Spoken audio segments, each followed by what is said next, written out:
joining us for another Breakfast by the Bay. You guys know we do this every morning, Monday through Friday at 10 a.m. on Facebook Live. So I'm so happy you guys are joining in. So it's me, Jeannine, and of course I have Mr. Jeff behind the camera. So if you guys are new to Breakfast by the Bay, welcome. If you have been here before, welcome back. And you guys know if you have any questions or comments throughout the lesson, go ahead and drop them down, and Mr. Jeff behind the camera will be able to shout them out, and together hopefully we'll be able to answer some. So the first thing I want to shout out is the fact that we're at our Exploration Center and Aquarium in Newport. So you guys have probably been here before with us if you're joining us again for Breakfast by the Bay. We're back here, which means we're going to be meeting some animals today. So I'm really excited. Now, if you have any students out there who are joining in, go ahead and shout out what school you guys are coming from. Write those in the comments and we'll give you a big shout out. We're excited you guys are here representing your school. So welcome. Also, give Mr. Jeff a big thumbs up. You can hear me really well, you can see me really well. That way you guys can hear and see our entire lesson. We're excited you guys are here. So what are we going to be doing today? Today, we're going to be learning all about echinoderms. So we're going to learn about the different characteristics animals need to be an echinoderm. And then we're going to meet 3, maybe 4 different types of echinoderms today. We're going to talk about some different facts each one of them have. We're going to learn some of the defenses they have. We're going to learn what they eat and who their predators are. So that's what we're going to do today. So settle in, get comfortable, and welcome. So again, I'm Jeannine, we have Mr. Jeff. Today, we are learning about echinoderms. So first thing I want to talk about is what do echinoderms need? What are the different characteristics they have that make them echinoderms? The first thing, they are invertebrates. All of you guys out there probably have an idea about what an invertebrate is. We talked about a lot of different invertebrates that live in our bay. So can anyone remind me, what is an invertebrate? It's an animal that does not have a backbone. So if you guys take your hand and you guys feel the back of your neck and down your spine, you can feel your backbone. We are invertebrates. We have a backbone. But the animals that we're going to be meeting, and all the animals that are echinoderms, do not have a backbone. They are invertebrates. So that's number one. The second one is pretty easy. It's right there in the word echinoderm. So if you look at the word echinoderm, and look at the last part, derm, it reminds you of the word dermatologist. So a dermatologist is a doctor that looks at your skin. So derm means skin. And echino is the Greek word for spiny. So your first hint is echinoderms have spiny skin.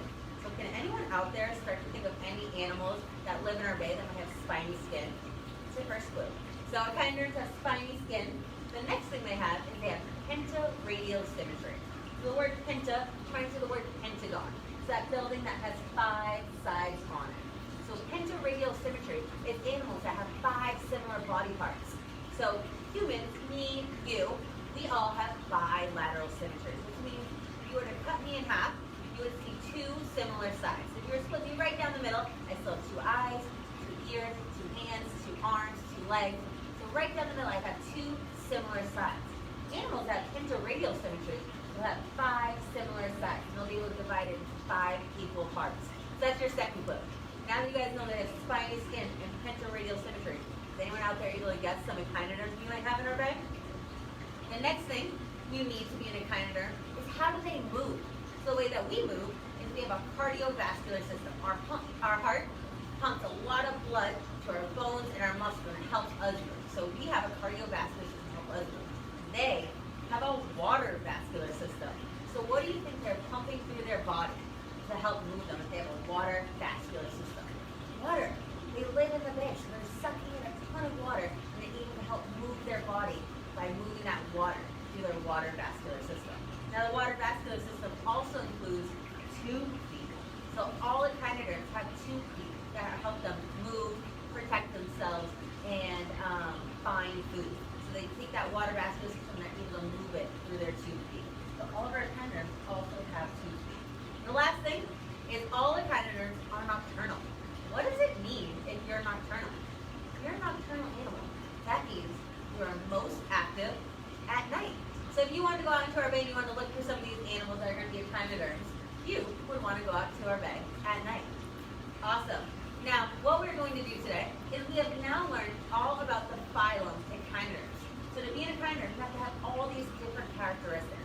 We're going to meet different classes of echinoderms today. And what we're going to do is we're going to find out, or we're going to look, observe, and notice how each one of these classes has all these different characteristics, but they all might use them a little bit differently. They might look a little bit different. So are you guys ready to meet our first class of echinoderms? The first class is going to be the asteroidium, which is the Greek word for starlight.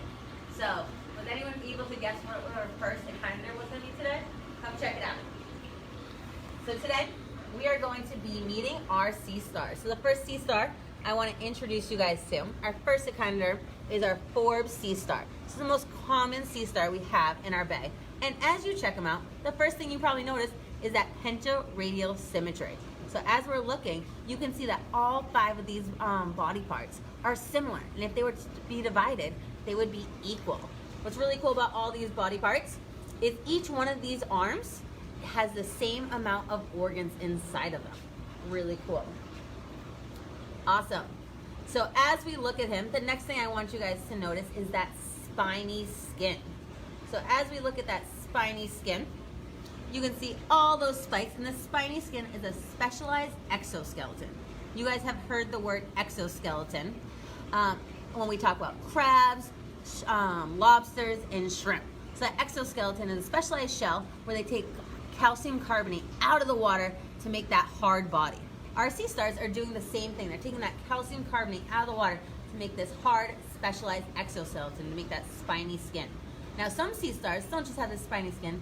Sometimes what they'll also have is little pinchers where they can protect themselves, or what they can even do is they can help collect food that is in the water. Now, some of you guys might have noticed is that our sea star is getting kind of droopy. And the reason is, what does he need to move his body? He needs that water vascular system. He needs water. So how does our sea star absorb water? Right here. That right there, that orange dot is its madrepore. That is the opening to its water vascular system. Our sea star will suck in a bunch of water and it'll send all that water to its different arms and body parts. So this guy is telling me as he gets really droopy that he needs more water. So I'm gonna put him in the water. I'm gonna pull this one up. So we know that the water vascular system doesn't just send water to the arms and the body, it also sends water to the 2 feet. So if we check this out, we're gonna start to be able to see that our sea star has all these 2 feet that are gonna move around. The way our sea star uses its 2 feet to move is what they'll do. If they wanna go this way, they'll stretch all their 2 feet this way, hold onto a hard substrate, and then they'll be able to pull their body, and they'll kind of use their 2 feet as a conveyor belt, starting with these pulling them, and then this one, and this one, and this one. Now, as we start to see their 2 feet becoming more active and moving around, you might not think our sea star is too quick or too fast, but these guys can move about a mile a week. So they are able to move, and they are able to move pretty quickly throughout their time. Now, one of my favorite things about our sea star is how it eats. So our sea stars are carnivores. So what does it mean if you're a carnivore? These guys eat meat. So what they do is they will take, and their favorite things to eat, especially here at the aquarium, are mussels and clams. But they'll also eat other stars, they'll eat urchins, sometimes they'll eat snails. But their favorite food is a nice, good shellfish or mussel. So what they'll do is they'll take their body, using their water vascular system and all their 2 feet, they'll hold on to a clam, and then what we do when we're hungry, we send food to our stomach. What they do is they send their stomach to their food. So you guys can actually see this guy's stomach kind of poking out a little bit. Maybe he's hungry, maybe he was eating before we grabbed him for our presentation. So what he'll do is inside of the clamshell, he'll open up the clamshell with his 2 feet and his water vascular system, and he'll send his stomach into the clamshell. Make sure his stomach is still nice and protected by that shell. He'll absorb and he'll eat and he'll break down that clam's body, and then he'll send his stomach back into his body, which is pretty crazy. And again, you can start to see this one getting a little bit droopier. So I'm gonna put him back in the water, and let's meet some of our other sea stars that we have. So again, we have our Forbes sea star, our common sea star, and you can really start to see all those 2 feet right here. So our pentaradial symmetry is really dominant in our Forbes sea star. But if you guys notice, this one right here is our polar sea star. So this one actually has 6 arms, which is really interesting. He's kind of a little bit of an outlier. And this guy is a polar sea star. So just by his name, where do you think he likes to live? These guys like to live in a little bit colder water. You can find these along the St. Lawrence River, around Canada. That's where they're popular.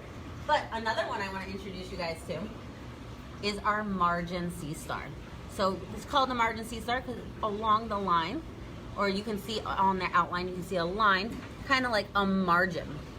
So these guys are also in our aquarium. And another guy I wanted to point out is one that we actually have not been able to identify. This is another sea star, and although this one is the Forbes, the Polar, and the Margin, we're not sure what type of sea star this has. Now, one of my favorite things that I have forgotten to tell you guys, a big important characteristic you need to be an echinoderm. If you lose an arm or if you lose a body part, you're actually able to regenerate it or regrow it. So if we look at our sea stars over here, we'll go back to our common Forbes sea star. We look at our sea star over here, we know that all of its body parts are similar and equal, with equal body parts. There's also a central disc. If our sea star loses an arm, it's actually able to regrow it. And our sea stars will use this to protect themselves. So their biggest predators are gonna be seagulls, other stars, fish, crabs, and even people will try to collect and eat sea stars. So what these guys will do if they're afraid or they see a predator coming around, what they'll do is they'll actually drop an arm, which is pretty crazy. Why would they want to drop an arm? Well, for them, they find it, if they drop an arm, the predator that's trying to eat them will be like, wow, thank you, that was such an easy meal that I didn't have to waste any energy collecting. So as that predator's eating that one arm, the rest of their body can scurry away. And that's totally okay for them because they'll actually be able to regrow that arm. Now, they won't just drop an arm for a predator. Sometimes an arm will be stolen. Sometimes they'll have a little bud that they'll actually drop off, and a new sea star will grow from that. And sometimes they can even split in half, making two sea stars. So as long as our sea star has all of its organs on one of its arms and part of that central disc in the middle, it'll be able to regenerate and grow. And it's not just this sea star, it's all of our echinoderms can regenerate and grow body parts, which is really cool. All right, one last look at all those hundreds of 2 feet along our sea star's arm. And then we're gonna say goodbye to our sea star, and we're going to be heading to our next class of echinoderms. Now remember, we're going to a different class of echinoderms. It still has all the characteristics, but they might use them a little bit differently, and they might look a little bit differently. So the next class that we are going to is going to be our echinoderm. So we already know that word echino is spiky. So was anyone able to think of the spikiest or the spiniest echinoderms that we might meet today?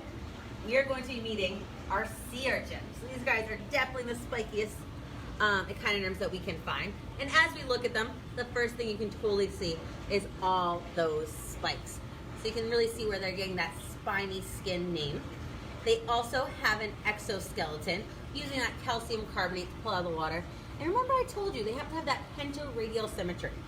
So it's kind of hard to tell with our sea urchin, but this guy still has 10 plates fused together to make his body. And that body is called a test. And if you look at this test right here without his spines, you can really start to see those 10 different plates fused together, and you can also start to see that shape of a sea star, so that pentaradial symmetry. And sometimes, even when you look at the top of our sea urchin, you can see it in the live form. Sometimes you can see that sea star shape or that pentaradial symmetry shape right on top.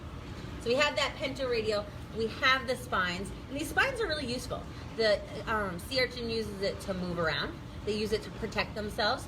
Sometimes their favorite place to live is in our rocky shore, in caves and rocks. And what they'll do with their spines is they'll kind of move them around. They'll dig themselves a hole in those rocky shores, and that hole is really important for them. It'll help protect them against wave action. It will also help them as the tide goes out hold on to water, so their body stays nice and moist until the tide comes back up.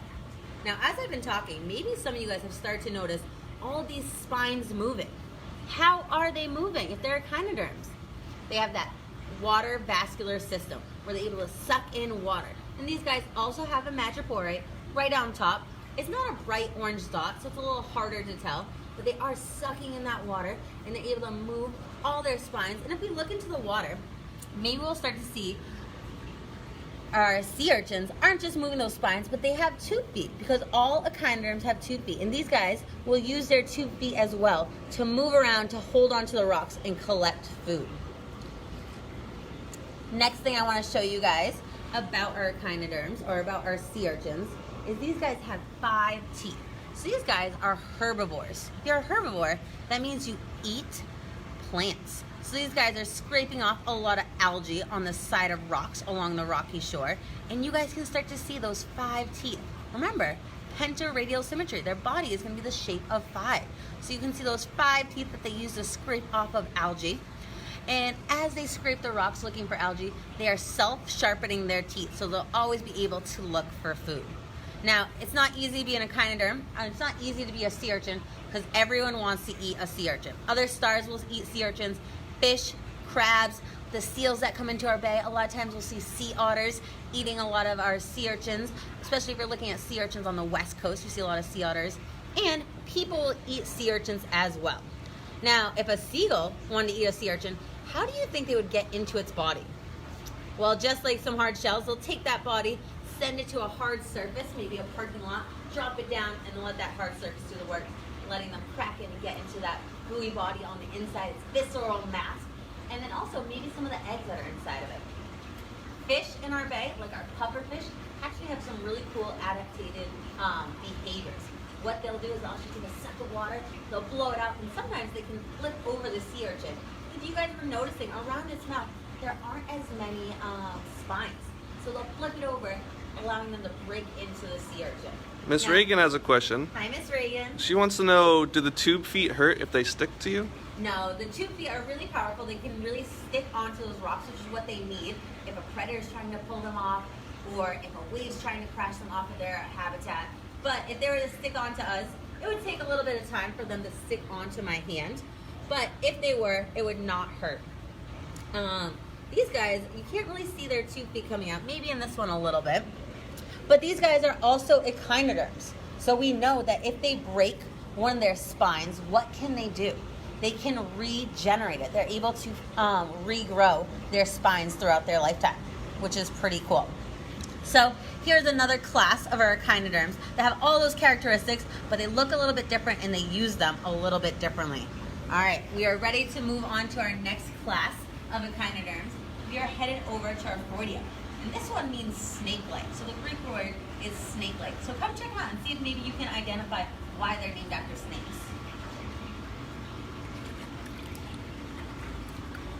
Awesome. So these right here are our brittle stars. And these guys are they're the fastest, the most maneuverable, and they're the most mobile. And I'm gonna flip one over and see if we're able to see him move. And you guys will see I'm doing it super gently because they are named brittle stars. So what do you think that means? It means that their arms are really likely to break if we're not gentle with them. So I want them to move for you guys because that's when you can really see their arms move in a whip-like or a snake-like fashion.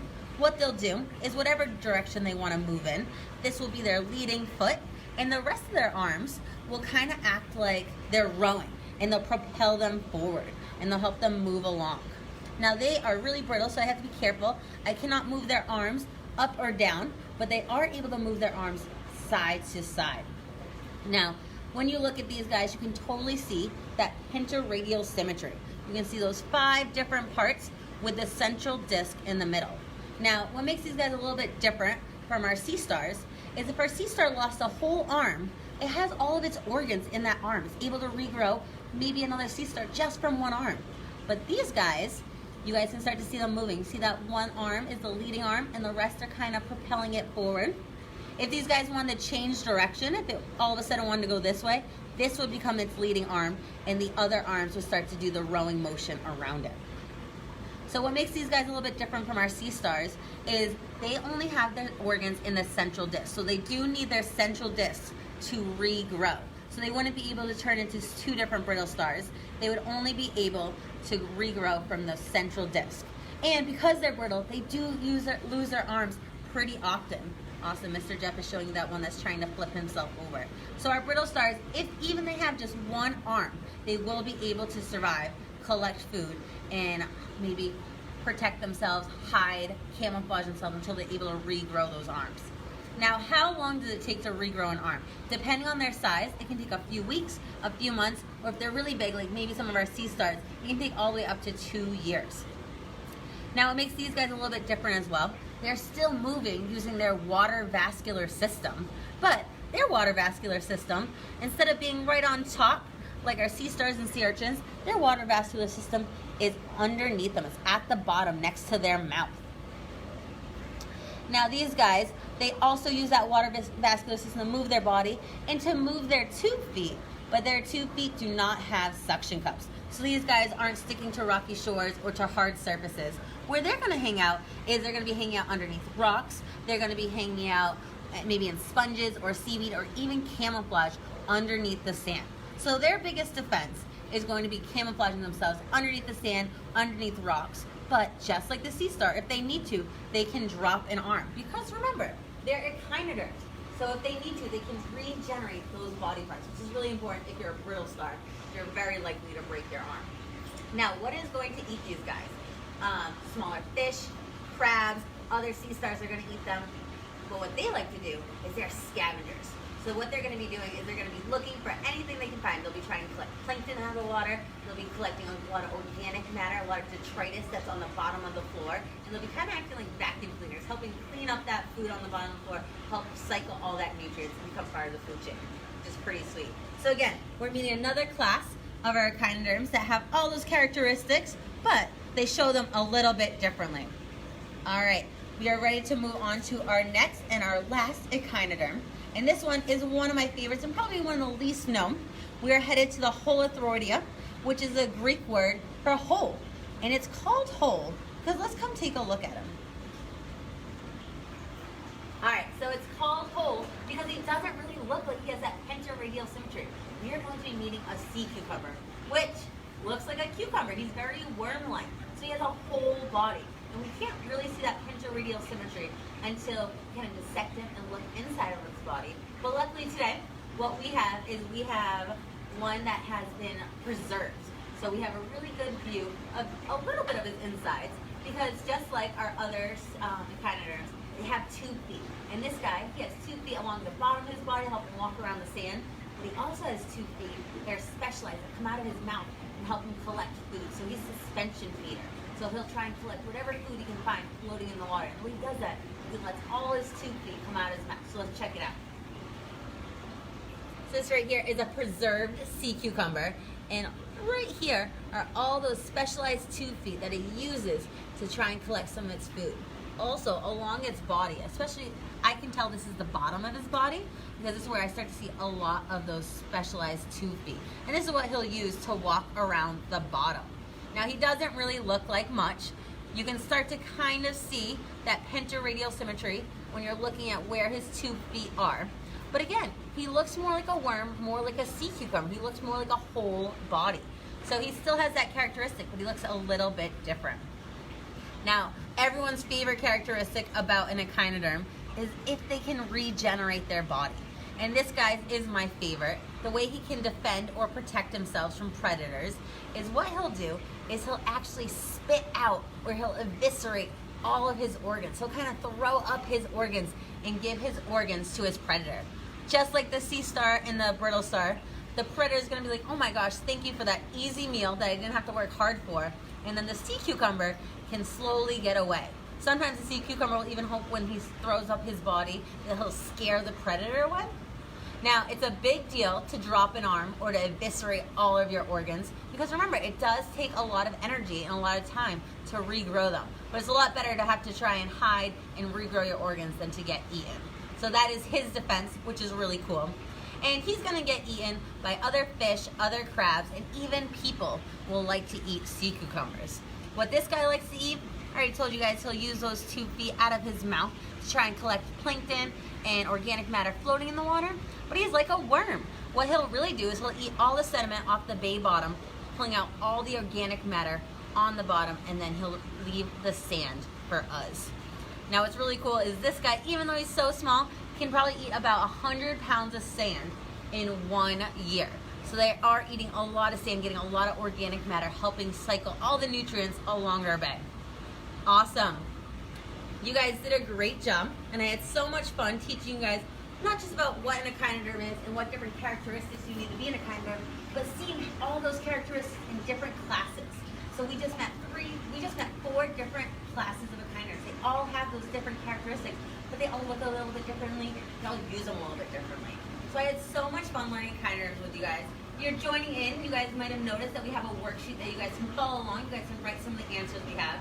And our worksheet kind of goes over what type of consumer they are, what they're eating, who their prey is, who their predators are, and the defense that they use to protect themselves. So you can go along, you can write along what the different characteristics you need to be an echinoderm and how each of these classes use them a little bit differently. Well, I had a lot of fun with you guys. Do you have any questions, Mr. Jeff? Are there any specific beaches in Rhode Island where you could find echinoderms? This is a great question. So all these guys kind of like to live in the rocky shore along the sandy beach. So our brittle stars and our sea urchins, they're going to be or our sea cucumbers, they're going to be hiding in the seaweed, in the sand. They're going to be hiding along underneath rocks and caves. Well, we know that our sea stars and sea urchins, they like to live along the rocky shore. So they're going to be living below that low tide zone, making sure that they stay nice and wet and moist as the tides go in and out. So along the rocky tide zone is going to be the best place to find all these animals. But all these animals are from our bay. They're all collected in Narragansett Bay and they're all hanging out at our aquarium. So I had so much fun with you guys. Thank you guys for joining in. If you like what the work that Save the Bay is doing, go ahead to our website and donate. And I hope to see you guys next time at our Breakfast by the Bay. And I'll see you guys soon. Bye guys. Thank you.